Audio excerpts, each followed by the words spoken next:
the disruption. There's a bit of a storm in our area, so the Wi-Fi is a bit unstable.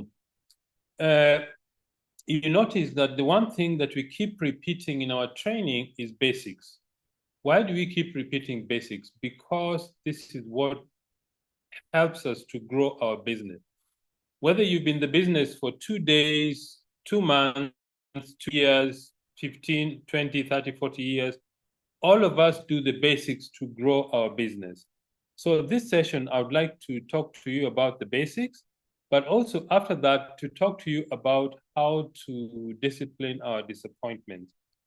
Because one of the things that happens in our business, not even in the business, but our life in general, you will always have disappointments.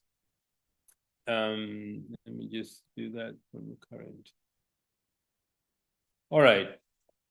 What are the basic things we do in our business? The basics of our business are always the 3 things we do.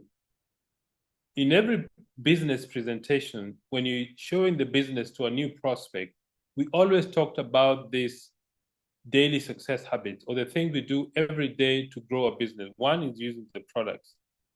All of us need to use the products.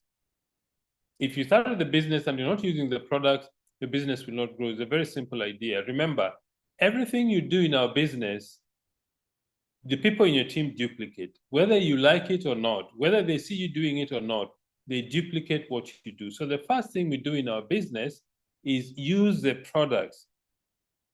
Health supplements, the basic or the most fundamental product you need to use of the health supplement is TreeNN. Why TreeNN? Because TreeNN is what makes the foundation of our nutrition program work properly. It helps our cells to absorb nutrients efficiently. So TreeNN is the basic. Then the cleaning range of products, we need to use the LDC and Super 10 because these are the 2 products that help, that are the most versatile product in our home care range. LDC, you can use it to wash your dishes, clean the bathroom, your toilet. You can use it to shower, shave. Everything that you need cleaning in your home, you can use this product. Super 10 is for more heavy-duty cleaning. Then the skincare range of products. These are the things you need to be using all the time. So step number 1 is use the product. Step number 2, share the business opportunity and the products. How does that work? Let's go to the sponsoring process. Remember, getting new people into the business is a process. It is not an event. It's a process that you go through to get new people in the business. You start with a list of prospects. Of course, initially you may call them suspects because you don't know who it is interested. Once you've had a conversation with somebody and they express an interest, they become a prospect.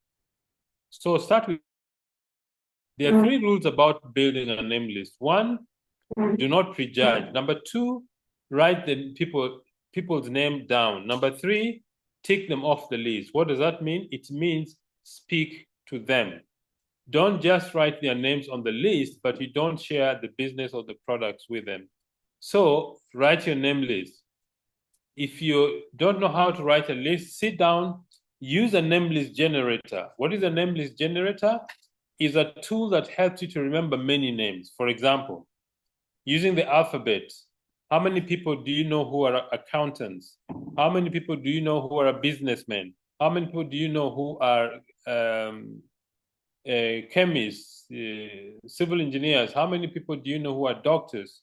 How many people do you know who are electricians? So use the alphabet, under each alphabet letter, write down professions in that field and the number of people you know in that profession or occupation.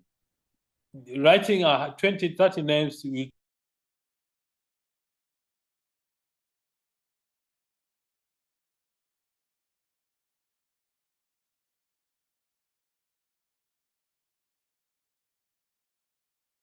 properly.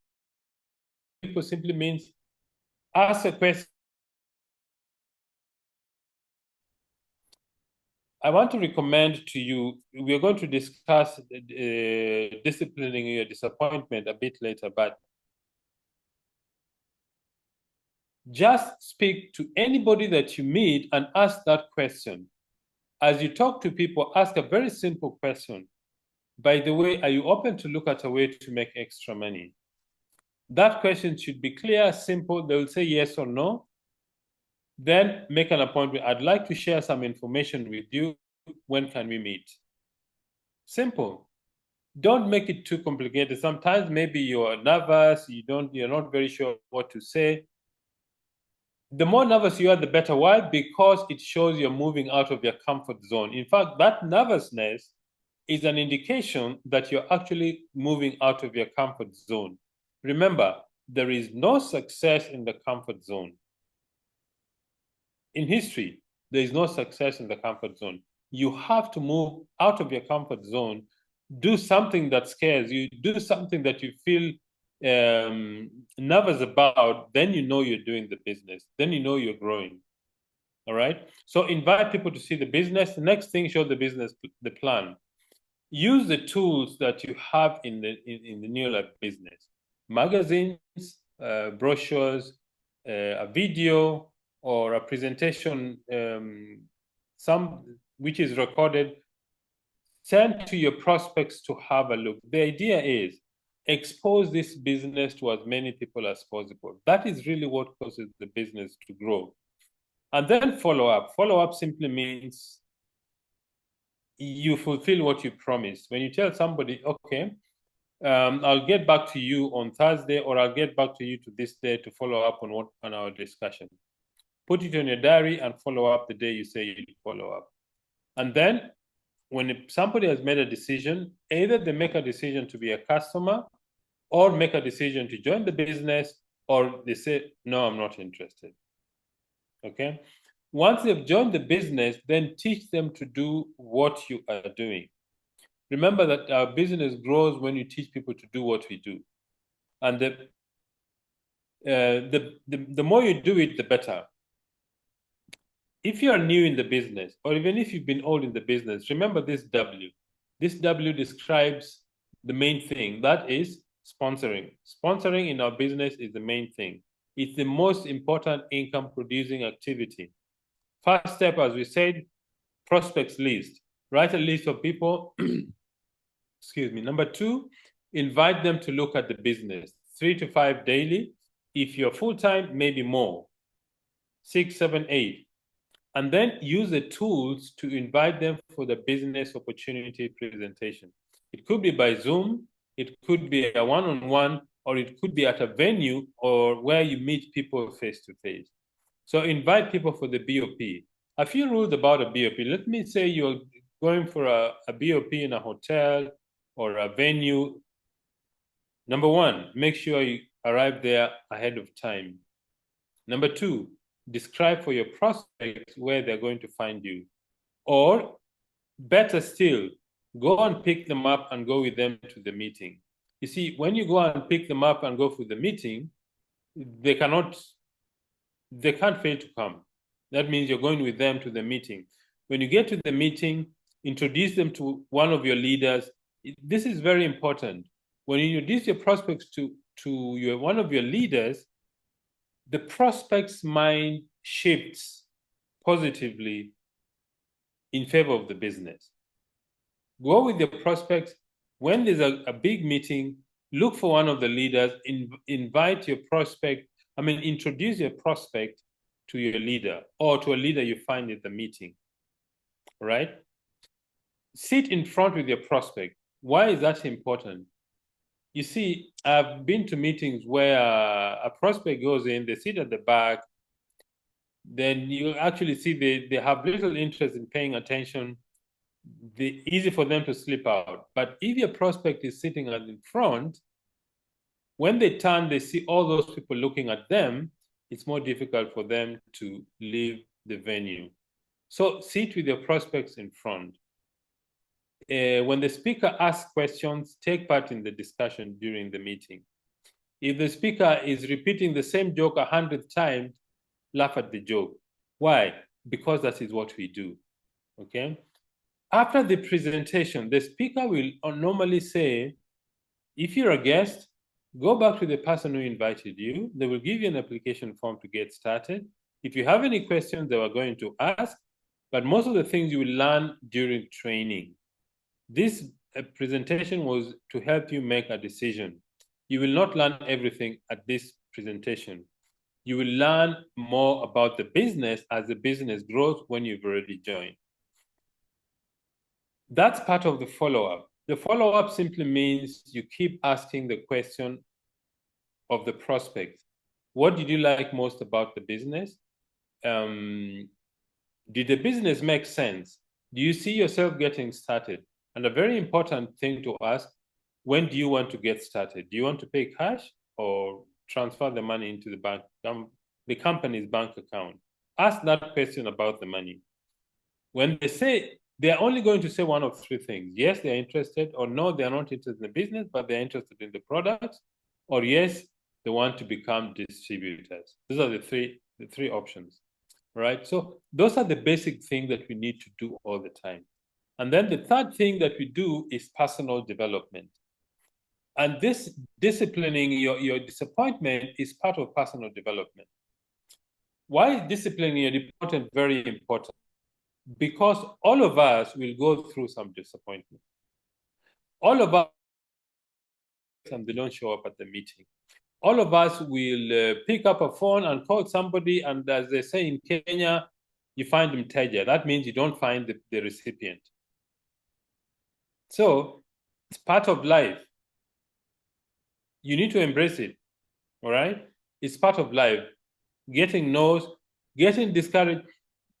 If you're not discouraged by somebody close to you about this business, then you're not serious. One of the indications that you're actually growing and that you're actually going to succeed, if some people, your friends or relatives, discourage you doing this business, then you know you're on the right path. Why? Misery likes company. When you tell your friends, when you tell your neighbor, when you tell the people you know that you've joined the business and you're going to be wealthy and you're going to be successful, because they've never seen any success in you, they will likely laugh at you. I mean, I remember Walter member Isaac Ndongo giving his testimony on Monday last week. Some of his teachers laughed at him when he received his first check. When that happens to you, thank God for it, because it's an indication that you're breaking new ground. If you find that things are very tough in the business, a lot of people are saying no, take time to rest and recover your energies, okay? A very important thing, speak to your growing upline.